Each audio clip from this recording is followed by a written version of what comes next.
po jutru se dan poznaje, po tim prvim pomislima će se odvijati i aktivnost umna toga dana.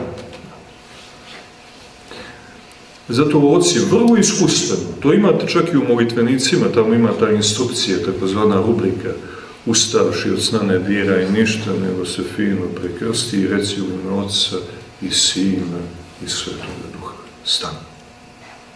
Sad izgovori sljedeću molitvu. Gospode Isuse Hriste, Sine Boži, pomiluj me. Recimo 3 puta. A onda reci, slava tebi Bože naš, slava tebi. Care nebeski utješitelj. Razumijete? To su te prvine. I kad prođe molitveni duh kroz čovjeka, znate, onda on taj dan, znate, ima nekako kontroliše ga. Dobro je započeo.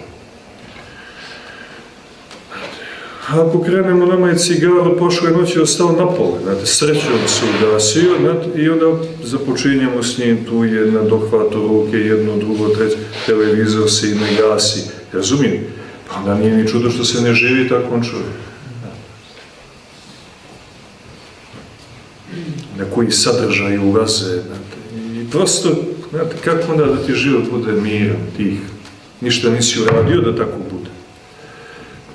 Tako da hoćemo, ipak mora neka strategija da bude, pokajanje. Pokajanje mora da ima strategiju i da bude u praksi ona primijenjena. Nije dovoljno samo, od sutra počinje novi dan. I ono, evo sebi obećavam i tebi, Sveti Oče, kunem se da, znate kako su ljudi tako ispasipali, nego ajde, to sve ide na nekakvu naivnost, pa onako najlakše ih je nekako osloboditi i reći, ajde, to niko ozbiljno nije shvatio, razumijete, da ga ne prevrne na drugu stranu, neko očajanje, jer eto, gotovo je i ovo je propalo od mene, zaista nema ništa, najbolje da se ubijem. Zakrao sam se, mane sekiraj se, to niko ozbiljno nije shvatio, ali moj budući, razumiješ, takva obećanja. Polako, pomoli se i budi strpljiv i Bog će pomoći.